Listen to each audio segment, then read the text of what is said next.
Ready? Start it.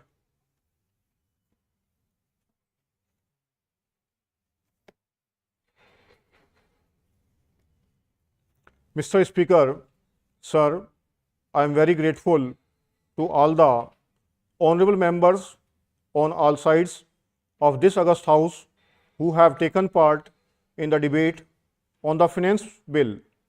The Finance Bill forms part of the overall budget, even though it deals only with the tax elements of the budget.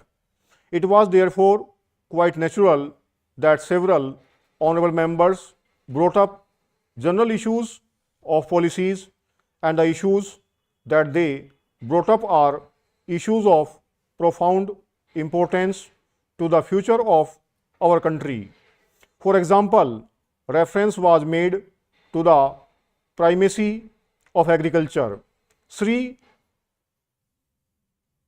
Chandrakar brought out the massive problem of land and water degradation in our country, which is not tackled, will hurt the living standard of millions and millions of farmers living in our country on the days of subsistence. Sri George Fernandez brought out the issue of regional imbalances, and these regional imbalances should be a source of concern of all segments of this House. Reference was made to the growing problem of unemployment. This again is an issue which ought to be the concern of all segments of this House.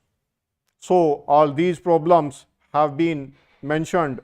The same way, Sri George Fernandez especially referred to the inadequacy of the infrastructure of power in Bihar, how it is contributing to the continued backwardness of potentially very rich state of the Union.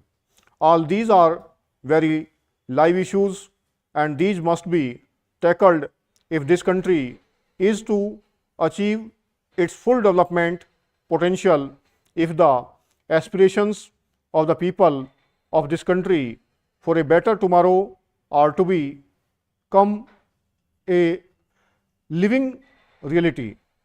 But how is it to come about? I submit to this August House that these aspirations cannot be given a living reality if the fiscal mess in which we have got into is not set right.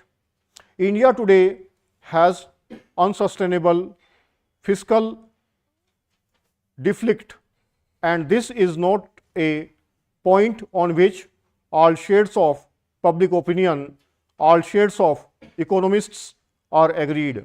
You can go on quarreling as to how this fiscal deficit came about, how it gave rise to unsustainable foreign exchange deficit.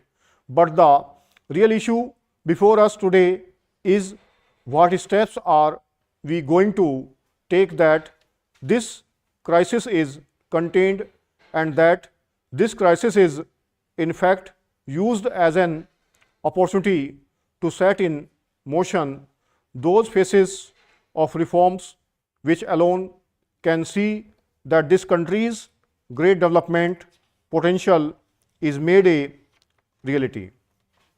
I submit to you that by presenting the budget in this House 6 or 8 years ago, I do not claim that I have performed wonders. But if you look at the situation that this government inherited, it was a situation of almost certain default on international obligations. If we had not acted the way we acted, we have my assurance India would have by now been declared a defaulter. What are the consequences of default.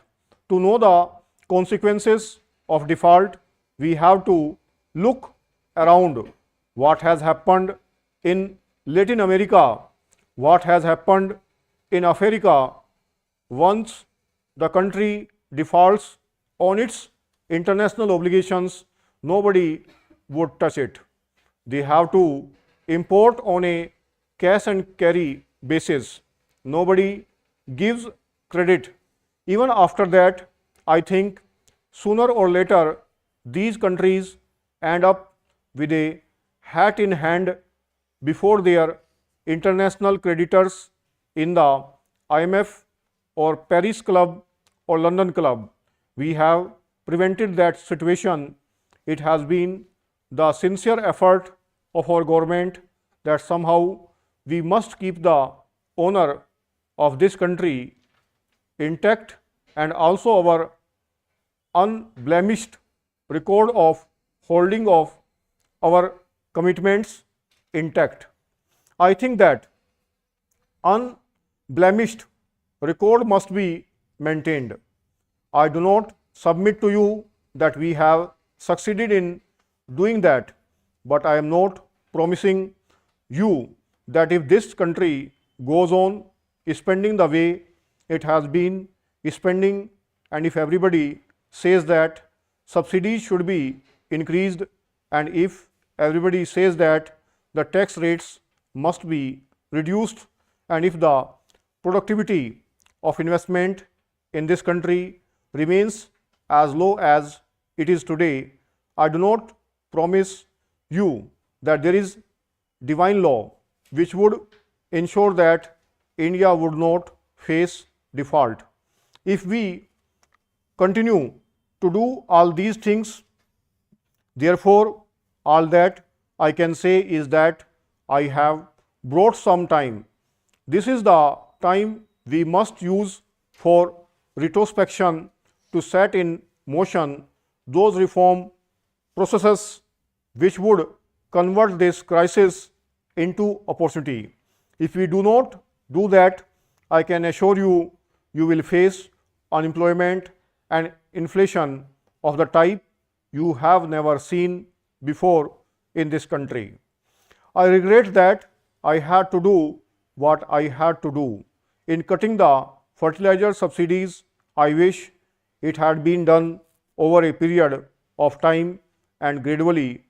Yesterday, an honorable member quoted a report of a very famous agriculture secretary and a gentleman from Karnataka, and for whom I have great respect, who had in that report clearly recommended that the fertilizer prices have to be raised, and they ought to be raised gradually over a period of time.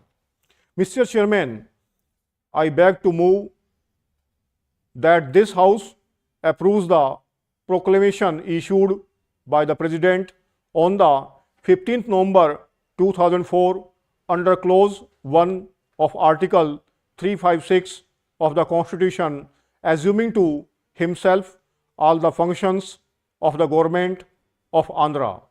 Sir, the House is fully familiar with both the background and the actual facts which led to the President taking this action. The background has been that even since the formation of the Andhra state, the party position has been vacillating.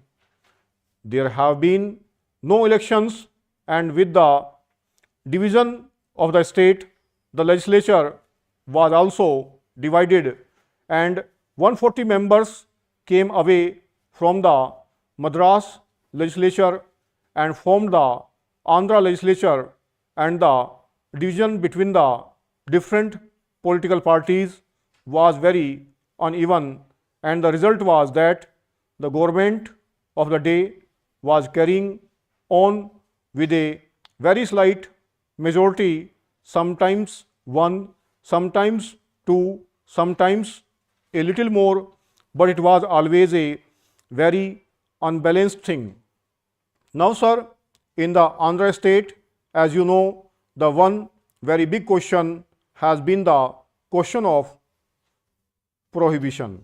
Under the Constitution, everyone knows that prohibition is a matter of directive principle. ये 100 की speed है, 1040 word है, 309 और 3010 से बोला है किसी से।